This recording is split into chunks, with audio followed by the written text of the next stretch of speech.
Hello everyone and welcome to another video in this channel. My name is Leal and I'm super happy to be sharing with you this technique right here. Today we're going to be going over a procedurally generated hand-painted style texture inside of Substance Painter. This is a texture that you can very easily build and reuse for multiple assets that allows you to control very easily all of the things right here. Let me show you real quick before we jump onto the main process that we're going to be doing right here.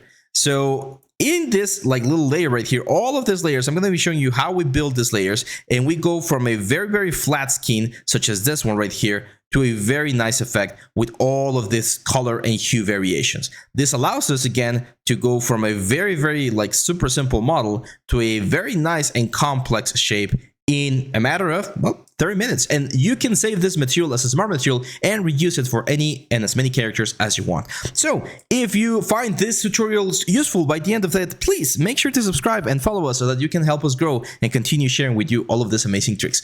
Let's go. We have here our character and we're ready to start with our hand painted process. So first we need to make sure that we have our bakes ready. As you can see, all of my elements are here. It's no longer finding the element, but I have all of my bakes ready. It's a 2K texture, which is again usually what you would normally use for a game. And yes, there are a couple of issues. For instance, here on the eyes, you can see there's a little bit of anti-aliasing, but usually with hand painted texture, you can hide a lot of the stuff very easily.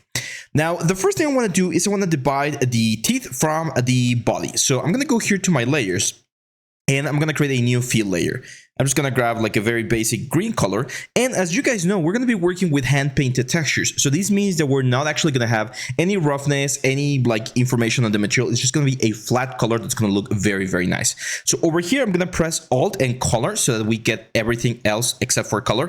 But actually, I'm going to add a layer at the very bottom. And I'm going to call this my roughness layer. And this roughness layer is going to have everything except for, or it's going to have roughness and nothing else. And we're going to bring the roughness all the way up. So now every time we build something on top, this layer is gonna pretty much override everything. You can have this on the top as well, and it will just override the roughness of whatever you have underneath. So for instance, if we went back to this one and we turn on the roughness back up, nothing's gonna change because this one is just overwhelming everything else. Now, for performance sake, we do want to keep this low. This is gonna be my, let's call this a base skin. And then I'm going to right click, or I'm just going to Control G to add a new group. And I'm going to black mask this group. I'm going to press number 4 and I'm going to go to my polygon fill and select the element right here. As you can see, that selects everything on my character. I'm going to change this folder name to skin. And we're going to do the exact same thing with the teeth and the eyes. There we go. So now that we have one group for each of the elements, we can start working on the layers that are going to make the actual elements. And I'm going to be using one of my methods, which is to create or use a basic primary colors to give more depth to the whole character. A very good advice that I'm going to give you right now is we're going to be working on the C tab. So if you press the letter C on your keyboard, you're going to jump into the channels. And this is going to allow you to see the texture as a flat texture. Because even though we don't have any roughness, when we go into material mode, which is the letter M, we're still going to see some light and some shadow information. And you always want to be able to jump between these two to really appreciate how the hand painted effect is going to be happening. So let's start by adding a little bit of depth to my character. I'm going to add a new fill layer. This is going to be my a dark color fill layer, and I'm going to sample the exact same color as I have above, but I'm going to move it a little bit more towards the blue colors and make it a little bit darker. Usually I like to go all the way to the purples, but in this case I'm going to keep it this sort of desaturated blue. And this one, of course, is going to be right here on top. Let's bring back our green, basic color. One very important thing about hand-painted textures is you always want to keep your tones close to the center of the color hue. You don't want to push them to the extremes because it's very difficult to build on top of that. Once you go to this extreme, to this super bright green, there's no going back. So we're going to keep it, let's say, roughly around here, a mid-hue value right around there. Now on this base skin, we're going to add a black mask and we're going to be adding a generator, and we're going to add, of course, a dirt generator. This dirt generator is going to occupy all of the dirt sections of my character, which is going to give me a very nice effect. And here's where we're going to start doing the magic. All of this, again, I want to show you how to do this process, and it's going to be procedural. So at the very end, we're going to be able to save this skin as a smart material and use it how many times we want. It's, of course, not going to give you the exact result that you would find in games such as World of Warcraft or League of Legends, where there's a lot of actual hand-painted stuff, but it's going to get you very close, and it's going to give you a nice result. So the first thing I'm going to do is I'm going to set this to something like a multiply, or in this case, I think maybe overlay. Not really. I'm actually going to keep it normal because I want to have a little bit of that blue hue, but I'm going to bring the intensity or the opacity a little bit down to something like a 75. And as you can see, it looks very dirty, very rough. So one of the things that we can do is we can add another filter here, and we can add a blur filter. And the blur filter will soften out everything else. It's going to blend everything very, very nice. Let's go back to our material mode, and you can see how this layer is already giving us a lot of depth on our character. I think I'm even going to bring this a little bit more down, right around there. And one of the things that I personally really like about hand painted texture is the fact that sometimes you get this sort of like paintbrush effect on certain areas, and we can add that. If we go over here and we add another filter, we can add something called a blur slope. And the blur slope, as you can see, it's gonna give me this very like intense blur on the borders of the element. And if we increase the intensity, of course, it's gonna be either like more or less. So I'm gonna keep the intensity relatively low, but what I'm gonna do is I'm gonna use the divider and a 10 or maybe even like 100. I think 10 was fine, so that we don't have like those like super sharp corners. And you can see again, if we go to the C mode, that we get this very like painterly sort of like interesting effect. I kind of want to go to 100 actually to make this a little bit smaller. And let's bring the intensity a little bit up. There we go. And look at the difference we have between the blur and the slow blur. I wish we had a little bit more options because I feel like a 50 would be a little bit better. But in this case, I think we're going to have to keep it roughly around there. There we go. So this, as you can see, it's going to give us a very, very nice like effect on the whole thing. So that blue color that we added, those are our shadows pretty much. If you want to, you can either increase the blur, or you can even go here to the blur slope and reduce the amount. So for instance, I was saying that it was a little bit too obvious here on the ears right there. So we can smooth this out and get again a nicely painterly effect for the whole thing. Now we're going to be adding some life into our character. We're going to add a little bit of color. So I'm going to add a new fill layer. And in this case, again, I'm going to remove all of the colors, and we're going to be adding a red color. Again, not super intense. I'm actually going to go to like the orange colors, something like this.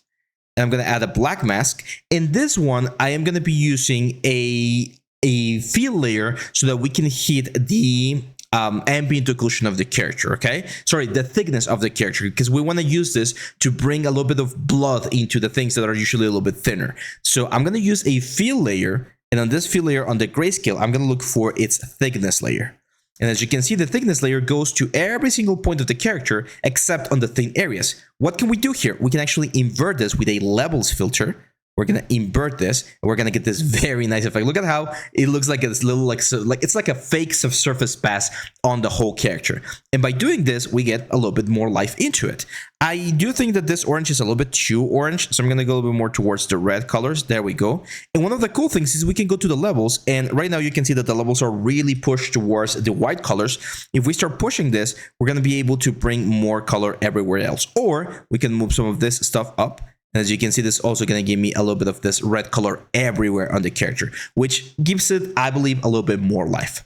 Now on this one, I'm also going to be adding another filter, and this is of course going to be a blur slope filter to break up the elements a little bit more. Let's change this to an intensity of 10 and bring the intensity down. Let's press the letter C so that we can appreciate how this blur slope is breaking up our elements a little bit right there. Maybe a little bit more intensity. And very importantly, whenever you add a color and whenever you're working with something here inside of Substance, you always want to blend between things, because if you just let something sit on top of something else, like in this case, this color right here, it's going to look very fake. So for things where I want to add colors, we're going to be using these options right here, the linear dodge or the multiply, stuff like that. Multiply in this case, of course, is not going to work. Linear dodge is usually going to give us a nice result. You can even go to something like a sign addition. No, that one's not good. Let's try the linear burn. Not really. Divide. Nope. Linear dodge is looking like the best one. And in this particular case, I am going to increase the intensity a little bit more so that we get more color. And then if we need to, we can, of course, like bring the opacity down a little bit so that we can get the greens back again. But look at how nice we're building the skin from just a very basic color to a shadow and a nice effect right here. And we're already generating this very cool effect. And if we go to the C tab, you're going to start seeing the forms of the character being like produced or being like rendered on the skin itself. Now we're going to add one more pass, which is going to give us a little bit of more contrast overall. So this one, let's change some of the names here. This is going to be base skin. Let's call this a skin. This is going to be our shadows. And this is going to be our lights so far. It's the first light pass that we have. We're going to add another fill layer. And in this color, we're going to go for a dark purple color, something like this. I'm going to add a black mask. In this black mask, we're going to be using ambient occlusion because usually areas that don't get as much light are going to be a little bit darker. So I'm going to be using a fill layer. And on this fill layer, we're going to look now for the ambient occlusion map. And of course, we're going to go to the levels. We're going to add the levels and we're going to invert this so we get this very nice dark effects. We go to the C layer. You can see how much this layer helps to really like create a little bit more contrast. I'm going to push a little bit more aggressively here because I want to catch some of the like crevices and wrinkles of the character. And now I'm going to go back to the color right here. Probably going to give it a little bit more color, something like this. And of course, if we go to a multiply effect or an overlay effect, we're going to be able to get this very nice red tone on top of the whole character. It's definitely a little bit dark, so I'm going to bring it down a little bit so it's not as dark. And what we can do is we can saturate it a little bit more to get a little bit more of this sort of like pinkish hue on top of the character. There we go. Now, of course, we can add another filter here. For instance, a blur slope and change this again to like a 10. And that's going to give us a very, very nice effect. It's kind of like a war paint sort of effect. If you feel like this is being a little bit too much, remember, at any point we can lower the overlay. And this is the fun thing about this process in particular, is the fact that by building this layer by layer, we're able to generate something that we can change at any point without having to like paint everything again.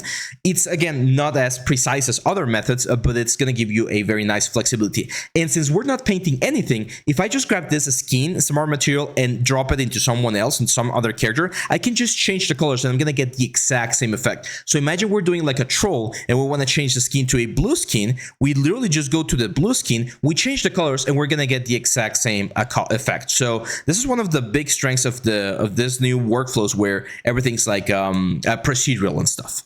So there we go. That one's looking nice. I like the general effect on this thing. Now we're going to add a little bit of highlight on some of the high points of the element. So I'm going to go over here. I'm going to add a new layer and we're going to sample the exact color that we have on the previous skin, which is this one right here. And with this sample that we have right here, I'm going to go a little bit lighter and a little bit higher on the value. So it's going to be a light green. I'm going to add a black mask and we're going to be using a generator. And in this case, we're going to be using the metal edgeware. So it's going to hit all of the high points. And this is going to act as sort of like a glossy effect on the high points of our character.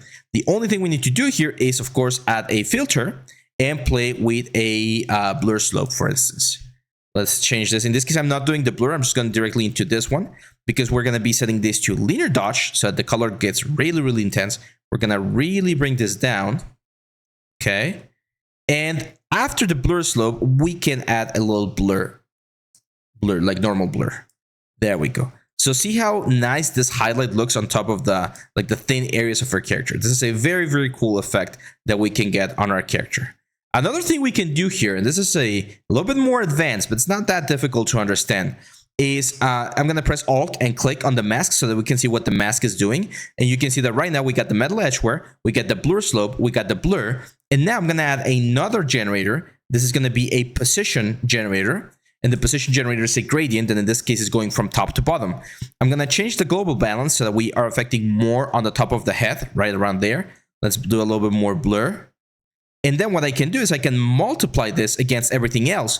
And now what's happening is only on the areas where the position is actually acting is where we're going to be getting this very interesting highlight.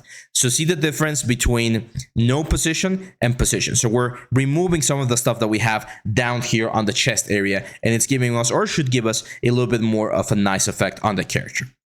So this is pretty much it for the base of the skin. Usually there's one more layer that I like to add, and that's another subsurface layer. So I'm going to go for a very bright red in this case. And this one is going to be using the thickness map again. So I'm going to add a fill layer, and we're going to be using the thickness map of our element or of our object. There we go. We're of course going to do a levels, and we're going to invert these levels. And this is going to give us, as you can see, a very nice linear dodge or subsurface, like a fake subsurface. I'm going to set this to linear dodge. And of course, I'm going to bring this down. I usually set this to like a 20% or something like that, because otherwise it becomes a little bit too intense. And you can play here depending on how like live or not you want the object to look. And now take a look at this. If we go to Z mode, which is our color mode, our color map, the texture is looking very, very nice. We're building something that's looking quite nice. Let's keep going. The next one that I'm going to add, and this is going to be the final one here on the skin section before we jump into the light section, is a cavity effect. So I'm going to add a new, like a layer right here, new color layer. And this is going to be like a dark purple again. Something like this. Quite saturated, I would say. Let's call this cavity. We're going to add a black mask. We're going to add a fill layer. And we're going to look for the cavity mask. The cavity mask is or in this case, it's called the curvature mask. The curvature mask is the one that we usually use for things such as the wrinkles and things like that. It's a mask that's just quite a bit by generators. And we're going to add the levels right here, and we're going to invert this mask. So look at that. If we start crunching this, as you can see, we can generate a very, very nice, interesting effect where only the wrinkles, like the inner wrinkles of the character, are being filled by this effect. And this is especially important because if we go to the color information, it's going to give us a lot of depth. This one, of course, we're going to set to an overlay. Overlay or multiply, it's pretty much the same. And we're going to definitely give it a small little blur. So I'm going to add another filter here, and let's use a blur slope. This one, I'm definitely going to increase to like 100. So the blur slope is not as intense. There we go. And you can see how this kind of like paints the cavities on our character. And of course, we're going to bring this down a little bit because we don't want to overwhelm our colors. But look at how nice the whole like structure and whole construction of our character is going. And again, the cool thing about this is if at any point you feel like things are like way too light or way too bright, you can just change things. So for instance, I feel like this skin is a little bit too saturated. So I'm going to bring the color down a little bit more towards the yellows or maybe towards the blues. And I can make all of these changes procedurally without having to repaint anything. I'm wondering, oh, it's these lights. These lights are very, very aggressive. So I'm going to bring them down a little bit so we get more of this like traditional green orc effect. There we go. Now we're going to jump onto the next section, which is going to be the light section. I'm going to repeat this process with the teeth, just like high points, low points, and stuff like that. And again, all procedural, but it's pretty much the same thing that we did with the skin. I just don't want to bore you guys with all of the process. And then we'll jump into the light. Well, so as you can see, we got the teeth ready right here. It's just a very basic highlight, thickness, and dirt effect, which is giving us a little bit of texture. Here's where, for instance, since the teeth are smaller and you might not want to do a personalized like effect for the teeth, you could manually paint certain elements. So let's say we added a new fill layer right here, and it's going to be like a very like dark layer. We can add a black mask, and if we go for a brush, we can just grab any like brush right here, paint a little bit of like dark areas underneath the teeth. Something like this. Okay, just keep in mind that this is not going to be able to be procedural. Like you're going to have to paint this on every single character. And then we can add, of course, a filter. And let's add our blur slope. Play a little bit with the effect right there and change this to 10. And change this to something like a multiply. And really bring this down. So that gives us a little bit more like depth on the teeth without having to do all of the work. Now, let's talk about the light information before we jump onto the final part, which is going to be the eyes. I'm going to add a new information here, a new layer. And what I want to do is I want to paint the shadows of the object. So if we go to a base color layer right here, I'm going to go for a really like warm, well, not warm, I'm actually going to go for a cool sort of like shadow, like a blue shadow. And I'm going to add a black mask, and we're going to be using a very important generator, which is called a light generator. And the light generator, what it does, it shines a virtual light into the object, and the places where that light hits the object, we're going to get this sort of effect. The cool thing is we can move this around, and as you can see, I can make the light hit the object from below. So now if I do that and we change the glossiness and things like that, we're going to be incorporating this sort of like gradient, like dark gradient, hitting our object from below on all of the areas that you would normally expect the light to be hitting. For instance, if we bring the light attenuation all the way down, we're going to get this very, very interesting effect. If we go to the material, this might be a little bit too much, but I'm going to keep it for now. I'm going to multiply, and look how much more like depth we get on the character, right? It looks very contrasty right now, but now we're going to add the cool one, which is, or actually the main light, which is going to be our warm light. I'm going to go for the sort of like nice warm light right here. Let's make it a little bit warmer. And we're going to do the exact same thing. A black mask, right click, we're going to add a fill layer. And this is going to be, sorry, not fill layer, a generator. And this is going to be a light generator that's going to be hitting the top of my character right there. And we're going to set this to linear dodge so that it multiplies the color. So it's like if we're painting the character with light into our scene. Now, of course, this one is very aggressive, so we need to bring it down a little bit. Kind of want to add a little bit more color to it. So let's go back to the elements right here. There we go, something like that. And one of the things that we can do that I really like about this is we can change the attenuation so that it's only hitting, as you can see, the top parts of the character. We can change the highlight glossiness. I'm gonna make the glossiness a little bit less intense. We can increase the highlight level. There we go. And of course, on top of this, we can add another filter, such as our blur slope that we've been using so far. Let's do 100 right there, or actually 10. And play around with this effect right here. Maybe linear dodge is not the best. Let's try overlay or linear burn. Overlay was looking quite nice, actually. There we go. There we go, because it's really saturating the highlights of your character. And look at how nice the light effect now hitting our character looks. And again, if we go to the C mode, which is just a flat color, no light information or anything, this already looks quite nice as well. So yeah, that's pretty much it for the skin. The last thing that I normally add after my lights and my shadows is just a very basic ambient occlusion pass. So we're going to be using a fill layer here. This one, I usually do keep it to a dark color, like a very dark red, for instance. I'm going to add a black mask, right click, add another fill layer. In this fill layer, we're going to be looking for the ambient occlusion. And of course, since the ambient occlusion is usually inverted, we need to add a levels, invert this effect, and look at that. We get this very strong shadow. Of course, you want to multiply this and play a little bit with intensity depending on how intense or not you want, how contrasty you want your effect. Someone in the comments was asking me if we could do like a Borderlands sort of shader. I'm not a shader expert, so I'm not sure if I'm going to be able to do that soon, but maybe later. However, this is a very sort of comic book style, again, hand painted effect that you can get very quickly. Look at this. Now, the difference between the shaded mode and the material mode, as you can see, it's not that much. This is my color mode, this is shaded mode, and you can see that the change is very light. The only thing that's changing is a little bit of extra shadows that we get here on the world. And you could even add those if you add another, if we add another contrast layer here and we go to the levels and we just make this very punchy. We go for all of the main crevices. We should be able to get really close. There we go. Really close to the main area right here. So that's the material and that's the color. Another thing you can do, if you like this light, just add another one right here and change the light information so that it's affecting less area. And that way we're building layers. So every layer we build is another little a highlight that we can add to the character in a very nice effect. This one I actually really like. I'm just going to bring the light attenuation down so we can get a little bit more light down here. If you want, this is not something that I recommend for this procedural material, but if you want, another thing you can do is you can add a paint layer, bring this paint layer down. So I'm gonna move effect down for the blur slope. And then if you paint specific areas, you can highlight, you can add a little bit more highlight on specific areas of your character that you might want to do. I don't have my tablet with me right now, but if I had, I could soften that up a little bit more.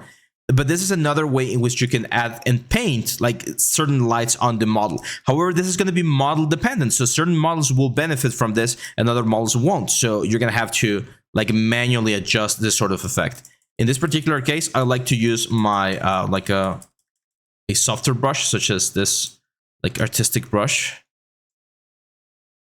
And again, we can add and remove a little bit of highlight in specific areas of the character, depending on how we want to portray this particular effect. That's looking quite nice. So the last thing that we need to do is the eyes. We're going to jump now onto the eyes, and we're going to be using a very, very cool technique here. Again, if you feel like this are a little bit too dark, feel free to just like tone them down and play a little bit with the other highlights, other colors. But this material right here should give you a very, very nice effect very, very fast. Like we've been only working on this for 25 minutes, around 25 minutes, and it should be looking quite nice already. So yeah, let's now go to the eyes. So there's two ways in which we can do the eyes. The first one is to literally go here into Substance, go into our eyes layer right here, add a paint layer instead of a normal layer. You can even add like symmetry and everything, and just literally start painting your eye like manually. That's a way to do it. However, I'm not an illustrator. I don't know how to do eyes normally, so we're going to be using some eye textures. And if we look for hand painted eyes, you're going to find eyes that are looking quite nice. You can actually follow some of these tutorials. There are really good tutorials out there on how to paint your eyes.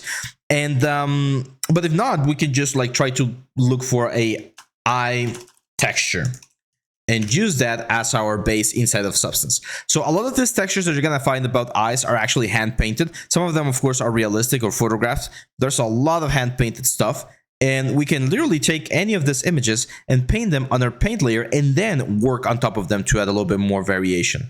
For instance, this one right here is looking quite nice. I've actually used some of this before.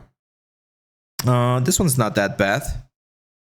That one looks good. One of the things that I recommend whenever looking for this kind of textures is always look for a texture that has no color information in it. Well, or sorry, no light information. So this one right here looks very, very cool, and it has a nice resolution. I do want to change the hue of the eyes so that it's red. So I'm going to have to do that inside of Photoshop before we bring this into Substance. You could potentially do it in Substance, but it's a little bit more complicated. I don't want to make it difficult for you guys. So let's open a new file right here. Oh, there's new stuff here inside of. I'll probably do a video about the new stuff inside of Photoshop.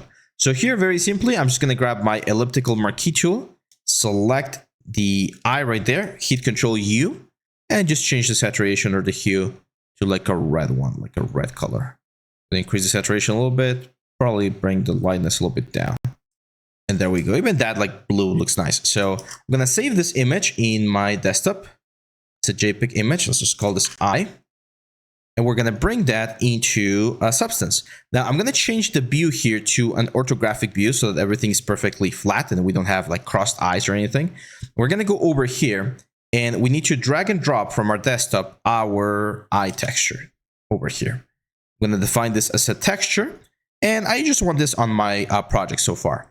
So once I have that, and I'm in a paint layer inside of the layer section, I'm going to go to projection mode, which is this one right here. And down over here on the properties of the projection itself, I just want to be painting the color information. And here in the color information, I'm just going to drop my base color, and this is going to become a stencil.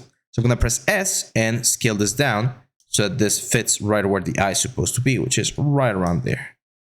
And if I paint, as you can see, we're going to be painting the eyes for our org. Just like that.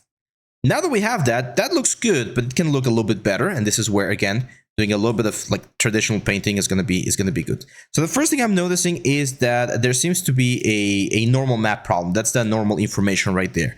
Technically, we could paint the normal, but I'm just going to use that as an excuse to paint with a darker color. So I'm going to go to my color right here. I'm going to go for a very dark color. And by going into my brushes, again, using a soft brush in this case, this basic soft, I'm going to add a little bit of a line, kind of like a shadow line right there. And once I have that, oh, I got, what did I do here? Let me. So, and this one right here, I'm going to blur it a little bit. So I'm going to go filter, and I'm going to add a blur filter. Not too much. It's a little bit too much. Just a little bit of a shadow that we want to do. And actually, I do want to have pretty much the same shadow on the top, which is kind of like the eyelid like going against the whole thing. In this one, of course, we can go into multiply to get a nicer shadow on top of the eye right there. Another thing that we normally get, this is going to be on another paint layer, is a little highlight, right? Like you've seen this in games and stuff. It's a little like little nice white element that makes the eye look glossy. So I'm going to add one right there. And I've seen some elements where they add like another one right here. And we're going to set this to linear dodge so they multiply. And that's going to give me Actually, that one I don't like as much. It's a low one right here. It's kind of like a rim light sort of effect. You can go to eraser mode. And the problem with this is not procedural because we're going to have to do this per model or per character. It's going to give us a nice effect right there. And there we go. That's pretty much it. The last thing that I would do, this is just based on the personal experience. If you already have a character that's looking quite nice in this sort of hand-painted effect, you could add a little bit of variation. You could add a little bit of color to specific areas, but that's going to have to be done on a separate layer at the very top. So for instance, blood. Blood is very common. I'm just going to add a dark layer right here, add a black mask. We don't need symmetry. And as you guys know, we have this like cut right here. So you would need to paint the blood. But ideally, if you've already done all of the steps that we've done so far, then this blood is going to be very easy because you can just set this up to an overlay or to a linear dodge or something, and it's going to blend with everything else. In the worst case scenario, just leave it as normal and play a little bit with the opacity so that it doesn't look like as obvious. And if you want this to be like fresher blood, of course, we'll need to do a couple more layers and blend some highlights and stuff into it. War paint, it's another very common one. If we want to do a little bit of a war paint effect, let's go for like this Saruman white hand of doom. I'm gonna add a black mask right here, and I do believe there is an alpha here which is like a hand. Yes, we have this like handprint. I'm just gonna grab this handprint right here, and I'm gonna rotate the stencil. So here on the rotation or the angle, I'm gonna have it right around there. There we go. And this one, of course, we can also like multiply or linear dodge, depending on how we want to blend it.